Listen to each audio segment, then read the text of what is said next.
Hi, this is Emma with Zelch Family Homestead, and today I'm going to talk to you just a little bit about homeschooling. A lot of people are getting into homeschooling now, and we have done it for years and years and years. Finally, all our children are grown. Our youngest is 21 now. Our oldest is 40. So there's quite a few years in between there. When we first started homeschooling, I don't remember anybody else in the area doing it. So it was brand new. And I think a lot of the locals kind of felt it was not the thing to do. You know, you shouldn't buck the system. You should, just kind of be like everybody else. And I don't know. I felt the need to homeschool with so many boys. We had 5 boys, 1 daughter. And I think that we thought we needed to teach them certain things. Yes, math, science, history, very important. English, spelling. Now, boys are harder to teach. Boys are harder to teach reading, spelling, handwriting. They seem to love history, or at least ours. But it was definitely a challenge teaching them reading. I will give you that one. So, if you're thinking about homeschooling, keep that in mind. Maybe have some additional resources around grandma and grandpa, aunts and uncles. Get everybody on board if you can. Have them help you just a little bit. Here in Missouri, the rules are pretty good for homeschooling. You have certain ones, but not a whole lot. You have to have 1,000 hours of training per year. 1,000 hours of schooling. 600 of that has to be in your core subjects. Math, science, history, or social studies, as they want to say. I say history. History is far more important to me than social studies. How you get along with others, or how different countries get along. Yes, that's important, but that comes along with other studies and other ways of thinking. But history, if you don't learn from it, it's going to repeat itself. So we need to know our American history. Absolutely, we do. I do believe that the Great Depression should have taught us many, many things. But I think the people that went through it aren't around anymore, or there's very few.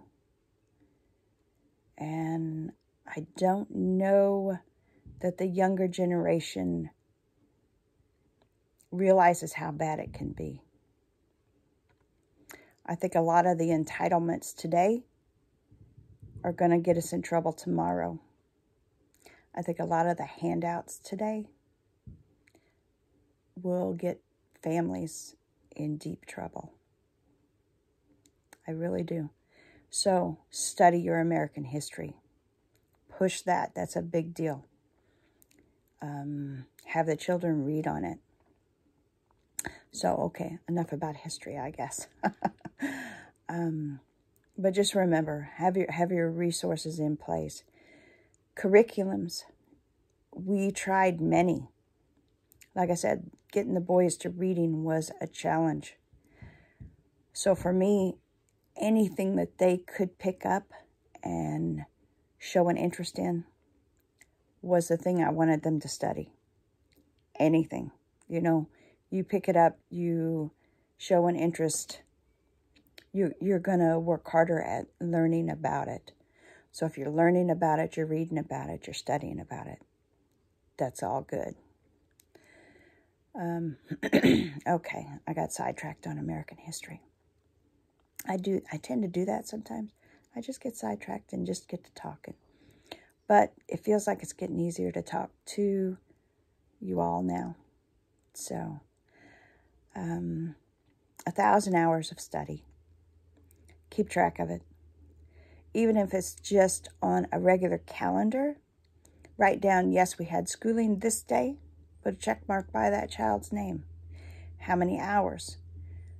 We tended to homeschool all year long.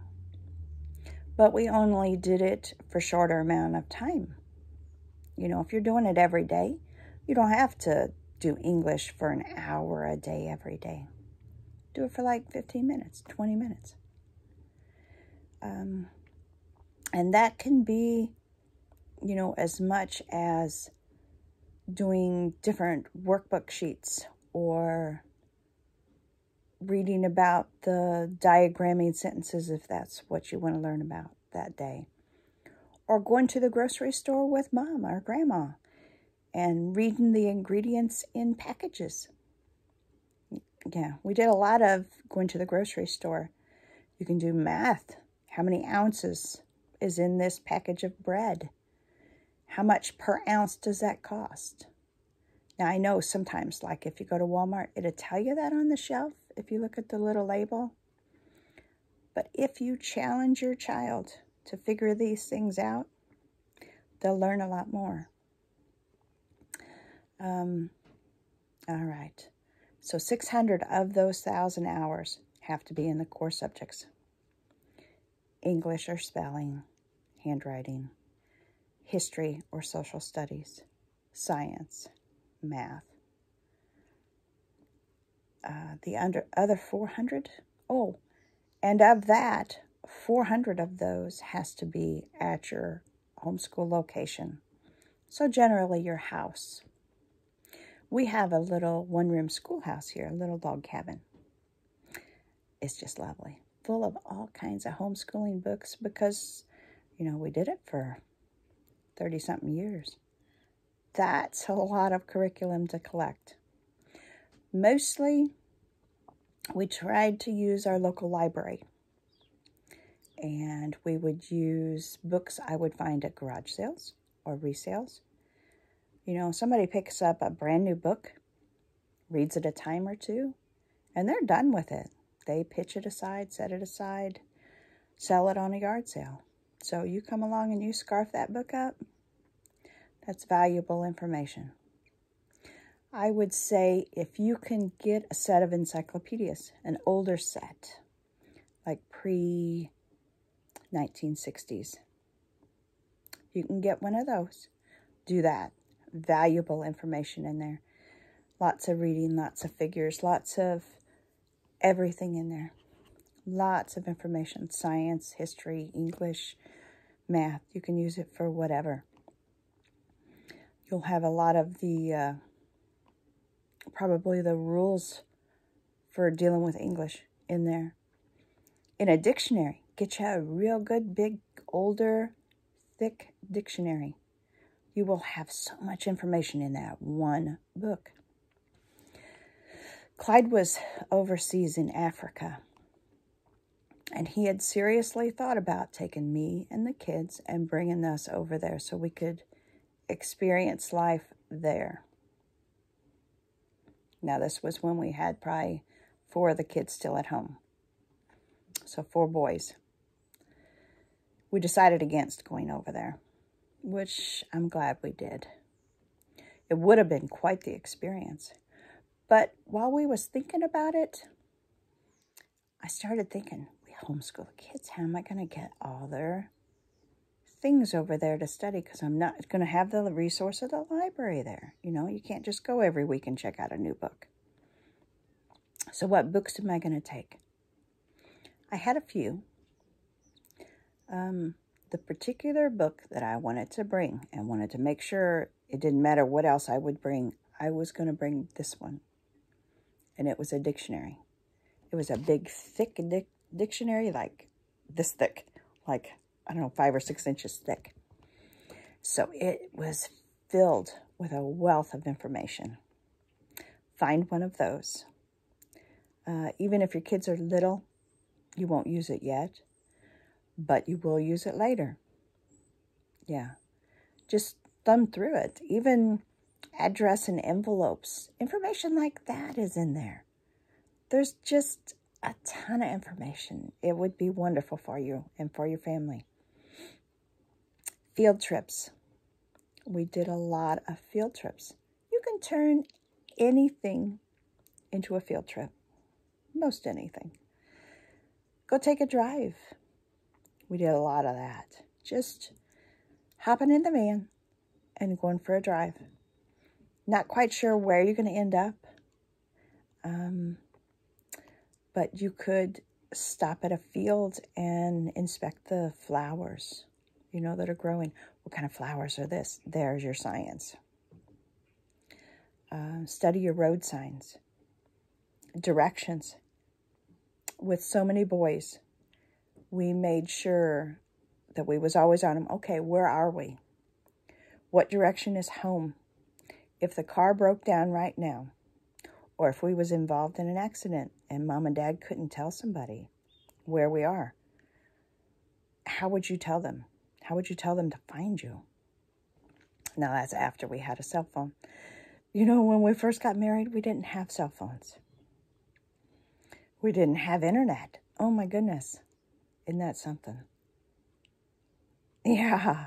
Probably younger ones are going, oh, my gosh, you're old. But you know what? We got married in the mid-'80s. And internet was just really starting. And after a couple of years, we got our first computer at home.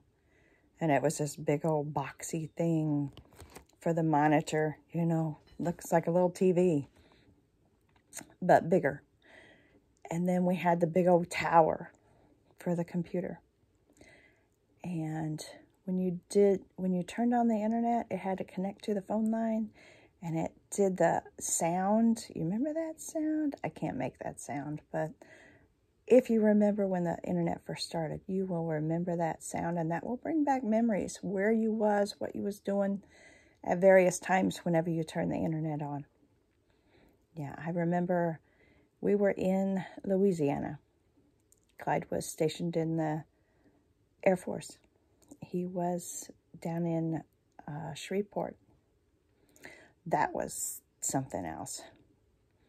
Takes us from Rosebud, 300 people at the maximum at that time, and puts us with 500,000 people in Shreveport and Bossier City.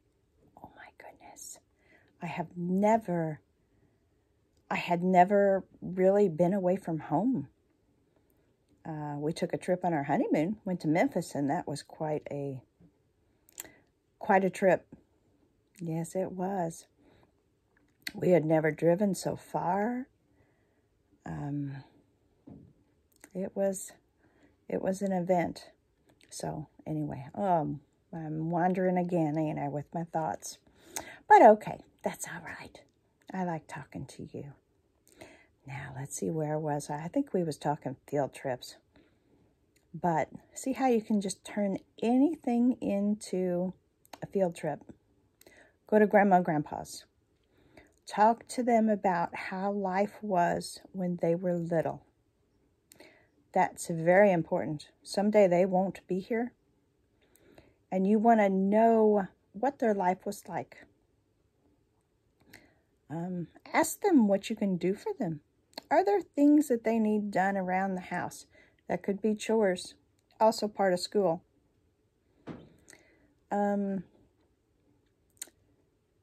Help them with the garden. Or just sit down and spend time with them.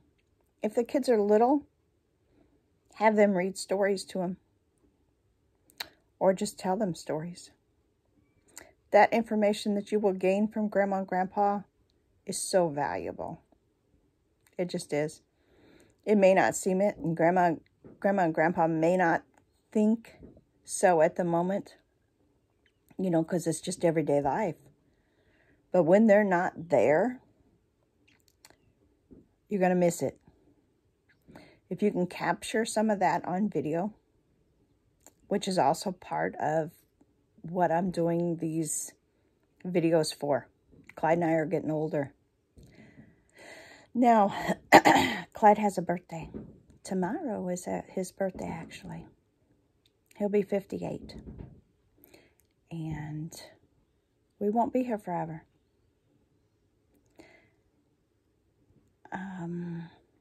We're doing what we can to be healthy.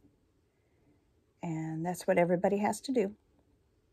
So, but someday we won't be here, or accidents can happen. Somebody's gone in a moment. When I grew up, my parents died when I was young. So if you have yours, treasure them. If you have your grandparents, treasure them. I had one grandma when I grew up. That's it. Just one grandma. We didn't see her very often. I don't remember her well because we just didn't see her very often. She lived down in the city and we lived out here. So, but I had aunts and uncles and cousins. So, I mean, I didn't do without. I had 2 brothers and a sister. So, it's not like I was all by myself or anything like that. But I decided young. Here's, you know, I don't remember Mom. Just don't remember. She died when I was 6. And I guess I should remember lots of things. So I've had different people say, oh, you should go to hypnosis or go to a psychologist or something and find out why you don't remember things. But I'm figuring she was battling cancer. And that would be tough on a little girl to see. So I'm thinking I probably just shut it out of my mind. And I figure I was there for her when she needed me. She really must have shaped me into who I am. I decided early on I wanted to be the best mother, grandmother, wife that I could be. So, hence the apron, the bonnet, the old-fashioned ways. I am a mother, grandmother, homemaker. This is what I do. So, I'm trying to help other people. I don't want anyone to strive to be just like me because I am not perfect. No one is. But we can strive to be the best that we can be. And I believe that with homeschooling, you have a better opportunity if you put the time into it. It does take a lot of time. It takes a lot of effort. It takes record keeping. Check with your state and see how much record keeping it takes, what you have to do. Best advice, join the Homeschool Legal Defense Association. I believe it's like $10, $12 a month, or you can pay for it yearly. It is a group of attorneys who will be right there on your side if you ever need it. We never needed it, but I did keep track. There are families who do get into trouble because they don't keep track or they don't try and teach at all. There are those kind of families too. They just kind of take advantage of the system and let their kids just run wild and don't do nothing. And that is a shame, because those kids are going to grow up and they will not be productive members of society. You know, you can make a big difference in a child's life, but you have to start young and you have to do it right. You have to make an effort. Really try. So 1,000 hours of education, 600 hours core subjects, 400 hours of the 600 at your home location. Best advice, use your library. Join Homeschool Legal Defense Association. You can find it online. I'm sure they have a Facebook page as well, which will take you to their website quite easily. Use everyday resources. Reading can be anything. Pick up anything. Pick up a box of cereal. You have cereal around your house. Read it. Have your child say, what is the name of this cereal?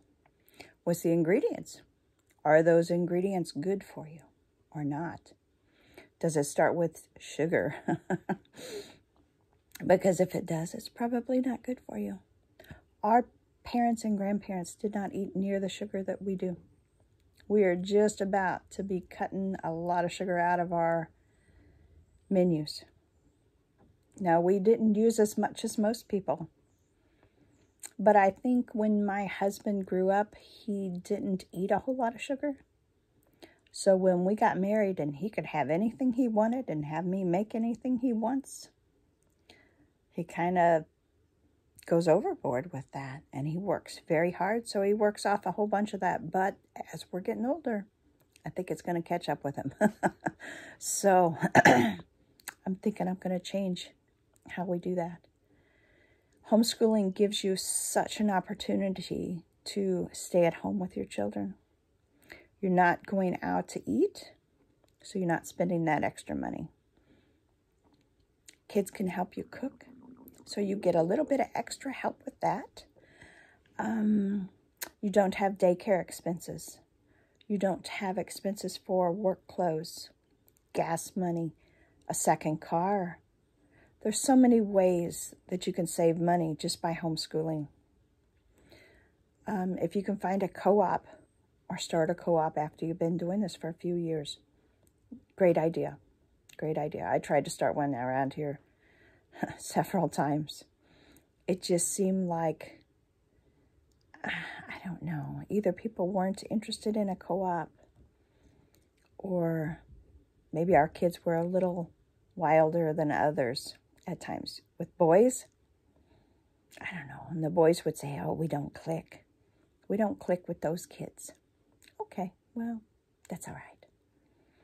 So, but everybody has to do social situations that maybe make them uncomfortable. That is a good thing. You know, I mean, don't put your kids in danger if they say, I don't like this person. Or, that's a very strange person. I don't want anything to do with them. Take your kid's word for that. Really do that. I'm not saying that by experience or anything. But, you know, you watch movies. You see different things, hear different things. I try not to watch the news, but you'll catch a glimpse of it now and then. And there's bad people out there. Kids pick up on that pretty quick. So, you know, pay attention to who they're with, who they're around, where they go as they start getting out. Not everybody lives in the country. We are 4 miles from the closest town, which is like 300-something people. So there's nothing there. You know, a gas station, a little bakery, plant places, antiques. There's a bar. There's a little cafe. And there's houses. Oh, tractor company. There's a few others too. I probably forgot, and I'm sorry. But some people live in cities, and anything is readily available. Lots of people walk past your house every day. You know, there's people out there that could take your children. Just watch them. Hold them close. Spend as much time with your children as you can. That's another good thing about homeschooling.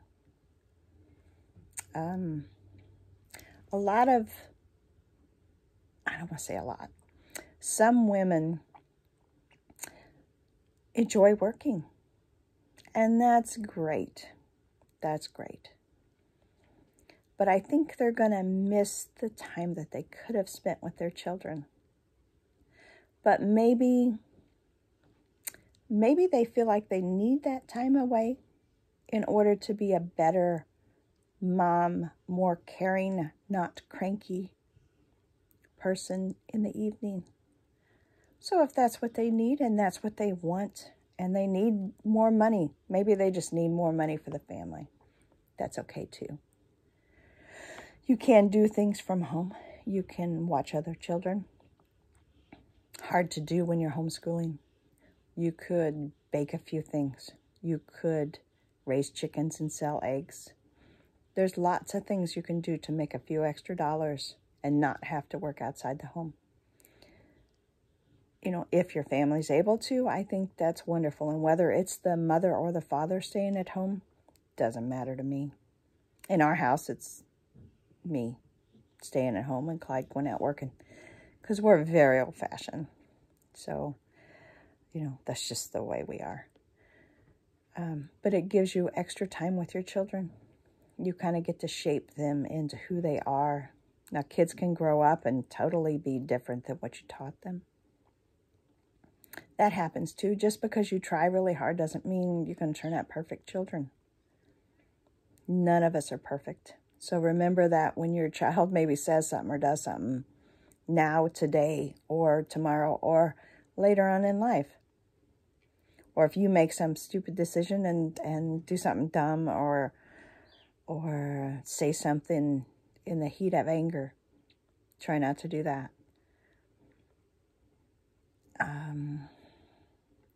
Just make every day as special as you can. If you can homeschool and if you can enjoy it, on most days, you'll have your terrible days when you're almost in tears going, oh my gosh, I can't do this no more. Why did I ever start this? And tomorrow might be the best day you've ever had. You know, some days, take a break. Have a cup of coffee, have a cup of tea. Go sit on the porch. Go out and play in the playground. Just watch them. Let them do their own thing that day. Like I said, we did it every day. We did school every day is what I mean. But just a little bit of everything. Even on those hard days, if you're kind of taking a break from it, you can have a few little books sitting in the playground. And you know what? Somebody's going to grab that book and they're going to go sit under the trampoline. Or they're going to sit under a tree. And they're going to look at the pictures. Or they're going to start reading. Or they're going to color. Or they're going to build something with the sticks or the blocks. You watch your children. They're going to study that butterfly flying around. You know, these things are science. It's English right there in front of you. And if you only stop and just take a break, kind of baby yourself a little bit. Make sure that you're getting the mama care or the daddy care that you need as well. Because that's super important. If all you're doing is cooking and cleaning and schooling and papers and reading and you're going to drive yourself crazy. So, every once in a while, take a mama or daddy break and just kick back and watch them. That's good advice too. Very good advice. I'm hoping that I help a lot of people with just everyday advice. So, I hope I answered some questions. There are so many curriculums out there, and if you can afford it, get one. If you want to. If you want the structure. If you just want the learning, then look for those secondhand books or use the library as your resource. You know, we have a lot of books here. I let the kids go through them. Some of our kids, now this may be a question from you, since we homeschooled, we also sent them to public school. We let the kids choose. That's kind of a tough decision too, because that causes problems as well. But I didn't think it was right to automatically say you are homeschooling and that is it. If the kids would get to a certain age and miss the socialization, because that's what people are going to hit you with. Oh my goodness, your kids they're hermits.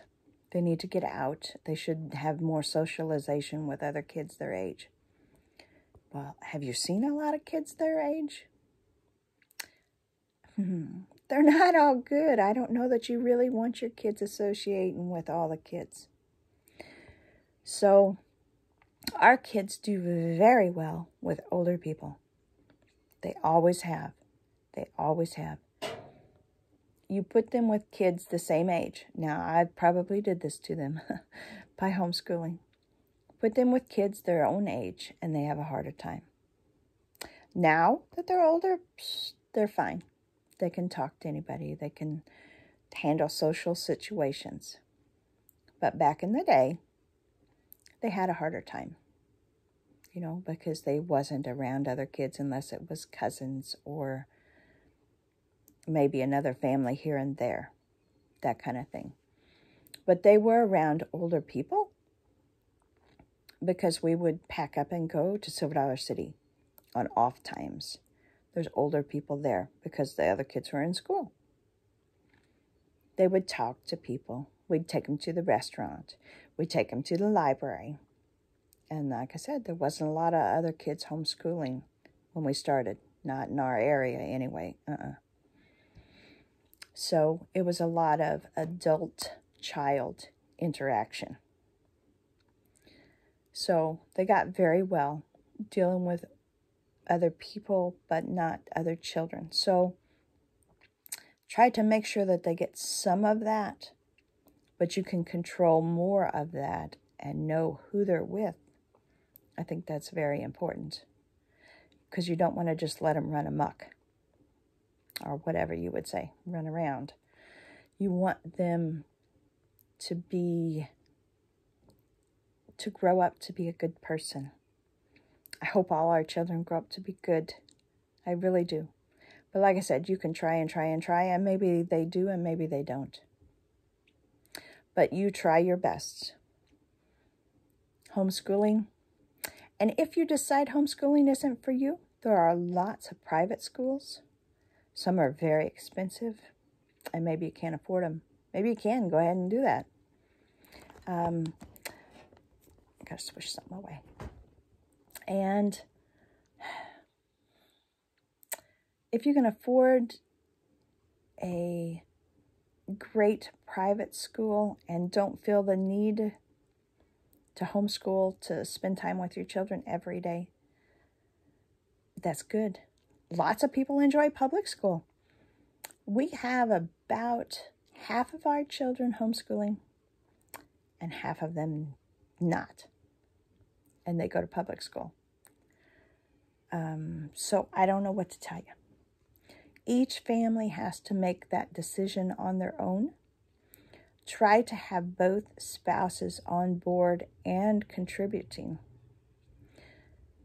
It's probably going to depend more on one person, one of the parents, than both. Especially if one's working. They're going to come home and they're going to be tired. They're not going to be wanting to grade papers or be the bad principal. Oh my gosh. So a lot of that's going to depend on you, which is going to make your children more dependent on you as well. Remember that as you get older. The children will keep depending on you for things, and that's okay. You want them to do some of that, but you also have to teach them to be independent and to do things on their own. But do remember that if you choose to homeschool, it's going to fall more on you. But try to have other people on board with you. Try to have your spouse on board with you. If they're working against you, it's going to make it super hard. Okay, if they're always saying, oh, you should have put them in school, every time something doesn't go perfectly, that's going to be really hard. And you're going to have those mama or daddy days that you're really going to need to just sit with a cup of coffee in your hand and watch kids. Because you're going to be in tears and it won't be good. So get them on board with you. Tell them that you want to have that quality time with your child. And yes, you can teach them. You don't have to have a master's degree to teach children. They have to know the basics to get through in life. You have to have them good enough to where if they wanted to go on to college, they could do that. But some of that could be through the co-op or through a co-op if you don't know of one. You know, you'll find one before that time. Homeschool Legal Defense Association has lots of information on there. I say join that if you're considering homeschooling. Get on there and just go through their information. You will learn a lot. Talk to other homeschoolers in your area. Talk to the mamas. Talk to the daddies. Talk to the kids. Let your kids interact with them and see how they do. They're really no different than other kids. They're probably more, I would say most are more mannerly, more respectful. Now, not all, because some are just wild child. And you're always going to have that. But most tend to be more mannerly, more respectful. I don't want to say that most are smarter than public school kids. I think it depends on the question that you ask a person as to how smart they are. We used to have that. We used to have people say, you know, come up to our kids and ask them a question. And if they didn't know the answer to that question, oh my gosh, you're teaching stupid kids. But our kids could fire a question back about something that they had just learned about. And maybe they didn't know the answer to that question too. So sometimes that would backfire on the person trying to show that the kids didn't know what they needed to know.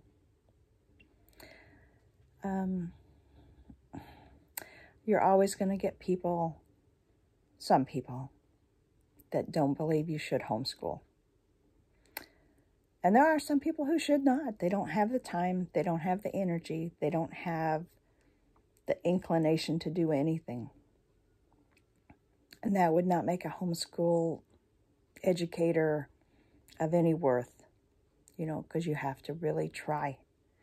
If you're willing to put the work into it and the time into it, the effort, it can be wonderful for your family. It can be wonderful for your children and for you. It will shape you into who you are. You can train your child to be a great leader. I said leader, yes. We will need future leaders. Now, they could be the leader of their household. That could be the furthest that they do. Or they could be mayor, governor, president. They could be anything they want to be. They could be a doctor, a lawyer, a chiropractor, a seamstress. They could be a chef. They could be a ditch digger. And that would be just fine with me. I do not care what our children grew up to be. I never cared about that. I wanted them to be doctors or lawyers. I don't think we have a single one of them that. But we have welders. We have homemakers. We have such crafty children. When you give the kids the opportunity to do things on their own,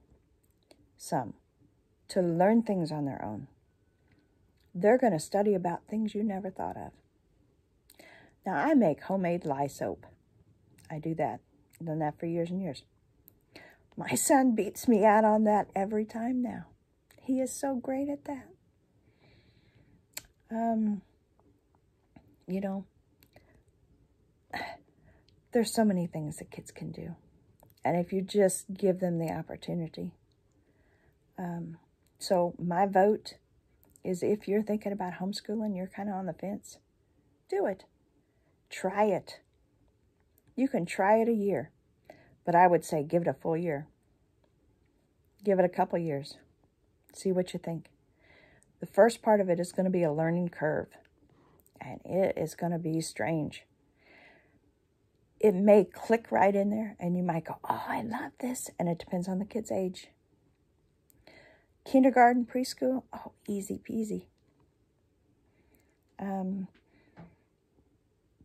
grade, 7th grade, 9th grade. Some of those grades are harder, depending on what you're teaching the children. Like I said, we gave them the opportunity of going back to public school or homeschooling. We have one that went and got his GED, the oldest. He went and studied for that. That's another thing. We were told homeschoolers can't have a diploma, because we started way back when, you know. Yes, they can. You can make your own diploma, here in Missouri anyway.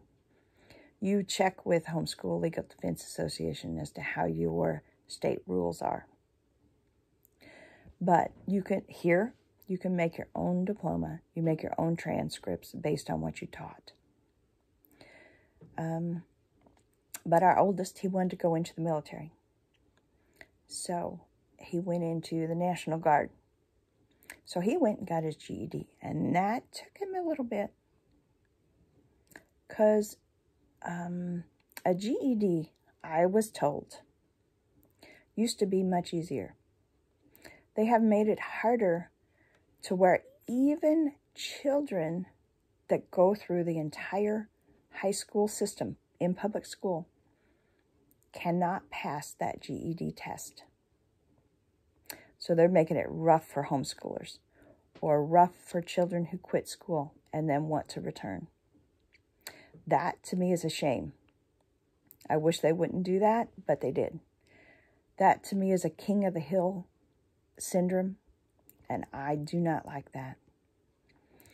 It should be the same. It shouldn't be made harder for homeschoolers or those that drop out and wish to further their education later. It should not be harder for them. But I was told by somebody with the Department of Education that it's to keep kids in school so that they don't drop out and just take the easy way and get their GED. Okay, I kind of get the thinking behind that, but that still doesn't make it right. And I think it's wrong to make it harder on others just so they'll go to public school. I'm kind of biased against that, but that's okay, because I see the importance of homeschooling. I see the importance of time with your children.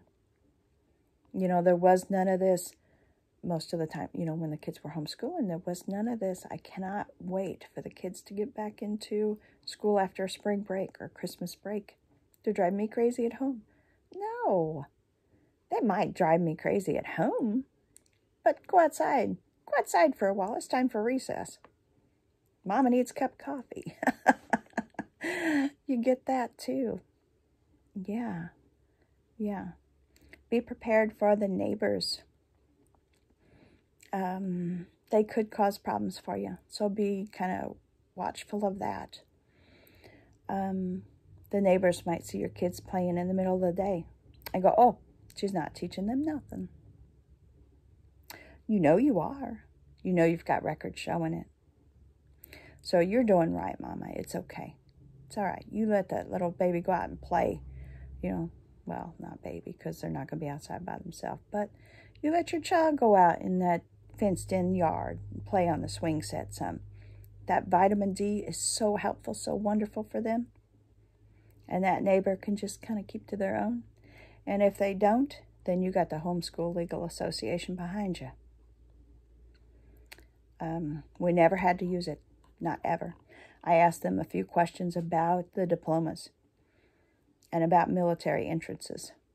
You know, we had another boy want to go in the military. So he went into the National Guard. So I guess both of them was National Guard. Oldest one was Air National Guard. Younger one was Missouri National Guard. So two totally different things. One was Air Force. One was, I guess, Army, Missouri. I don't know. That always confused me with Missouri National Guard. But I guess it's the Army. But I issued him a diploma. I issued him transcripts, and he tested on the ASVAB test. So study up on the ASVAB. That's a big deal. Their score on that shows where they place and what they can join, and what jobs they can have within that. Now, my husband is a welder, like 4th generation welder. He is also a police officer, and he was in the military. He contracted for overseas, so that's how he did some of his overseas travel, and then he did missionary trips overseas. So he wears so many hats. But one of the younger boys wanted to go into the National Guard, and that's the one I did that diploma and transcripts on. And he chose military police. Now, Mama was not excited about that. You deal with different people when your husband's in law enforcement. When he puts that hat on, it's a little different. Now, I think he was fair with most people. So most people you run into around here that he had to deal with in that way, they grow out of some of that stupidity. And we've had many come up to him or come out here to the house and visit and say, I am so glad that you had to deal with me. You helped me change into the father I've become. That's a big deal. When you can help shape someone else into being a good dad or a good mom, you've done something. Oh, yes. Yes. It's just wonderful. But, okay, rambling again. Where was I? I tend to do that when I'm talking. I don't write any of this down when I'm talking to you on these videos. So I'm looking at the timer, and it's 47 minutes so far. I've been talking about homeschooling and life. So, I don't know where I was going with that. I guess just that he tested, and that's the position that he got, was military police, and he was fine with that. It taught him a lot of the rules, what's good, what's acceptable, what's not. Now, he would have known a bunch of that just by hearing Clyde talk about work.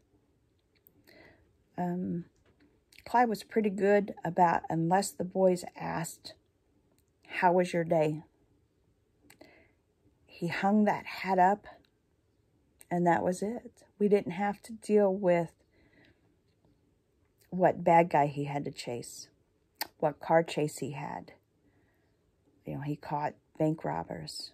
He caught speeders. He dealt with a lot of good people.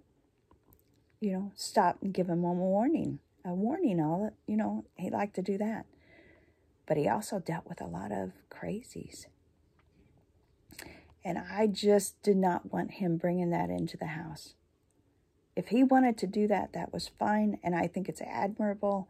And we do need law enforcement officers, maybe today more than any time. So we have to teach our children, train our children to grow up to be productive members of society. I think homeschooling can do that. You shape your child, whether you mean to or not, whether it's good or bad. You do this just every day. Teach your children. Even if you decide this isn't for you and you're not going to homeschool, cook with them. Clean with them. Teach them to do the everyday monotonous chores around the house.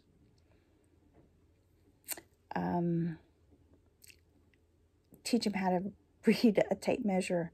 You know how many kids don't know how to read a tape measure? A lot. A lot. Yeah. It's a shame, but they don't. Just try to spend time with your children or grandchildren, nieces, nephews, neighbors' kids, whatever. You know, have them help you cut the grass. Read them a story. Tell them a memory. When you pass, those memories are going to be gone. Start writing them down, maybe. Make them into a book. That's what I've been doing. I've been writing things down in a grandma book that I'm going to pass on to our grandchildren. 58. When I was little, I thought, oh my gosh, that's old. Now, I may be more tired, but I'm still that 12-year-old, that 21-year-old, that 30-year-old, but I'm 58. I won't go on forever, but I can pass down knowledge. I can shape my children and grandchildren, or I can help shape them. Ultimately, they decide how they will be. But if you try hard, you can teach them, and those traits should go on with them later in life. So, form those great leaders of tomorrow. And if you're thinking about homeschooling, you go right ahead and give it a try. If you need some advice, send me a message. I'll personally talk to you. I'll give you my cell phone number. We can call and just talk and talk and talk. Okay. I think I'm going to end this here because I really have to get up and get some things done today. We had Clyde's birthday party and had grandkids over, kids and grandkids. So I got lots of dishes to do, lots of things to do, lots of playground to clean up. We had it cold outside last night, so I covered my plants. So I need to uncover them this morning. Open the greenhouse up. Yeah, there's so much to do. So, and I'm sure you have so much to do too. But just really enjoy your children every day. They are such a blessing. It may not feel like it every day, but someday you're going to wake up and they're going to be grown and gone. So take this time and just enjoy them. Make a memory. And remember to have that mama or daddy time. Time for just you. Time for your coffee, maybe while you're just sitting back watching the kids. Coffee, tea, lemonade, whatever you drink. I don't care. Water. But just take that little extra special time for you and enjoy your life. Enjoy their life. Make sure you're having a wonderful time every day. Remember your blessings. I thank God for our blessings every single day. Every day I wake up, I am so thankful. Someday I won't, and I won't know it anyway. But you all will know that I was thankful, that I feel blessed. Have a wonderful day. Have a blessed day. And thank you for subscribing. Please share my videos. Please watch them and enjoy them. Maybe learn a thing or two. May you have a blessed day. Until we talk again. Bye.